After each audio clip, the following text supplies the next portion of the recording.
Di Purana pasti? Pasti. Tahu dulu. Apa pasti kecil bom di. Ini kecil. Baik, nak dulu. Okey. Kalau ni kali ni tak kemas.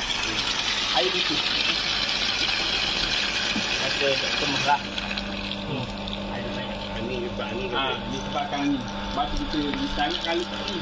Tapi sekiranya jadi gini, kemas pun air dok naik. Maknanya orang rosak lah. Orang rosak dia orang bagi orang. So air naik dalam beberapa minit. Dalam 5 minit itu dia akan naik balik.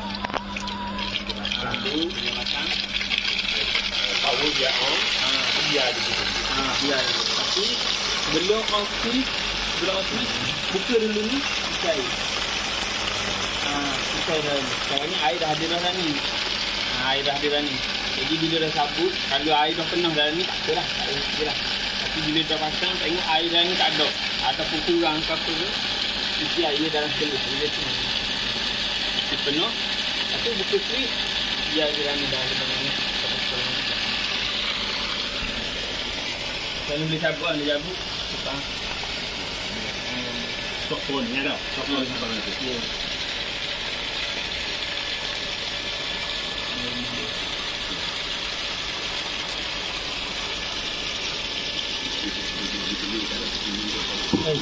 Su aksi dia.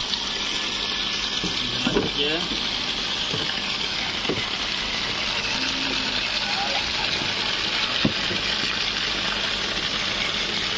Okay.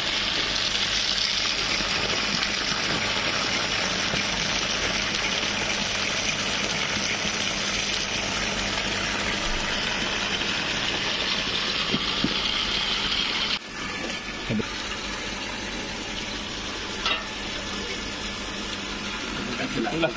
Jika silap saya nak tabung hukum. Mana potong sini kan? Potong sini buat potong ke sambung soket. Ataupun beli dia soket yang sama saiz dengan ni masuk petrol je.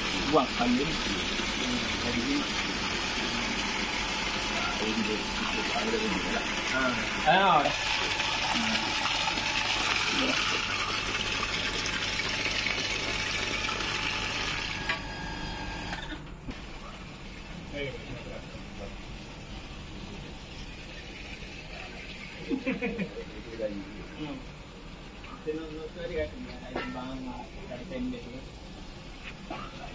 Ayam tu. Ini tu masuk. Masuk ni baru ni. Dia naik ni laju.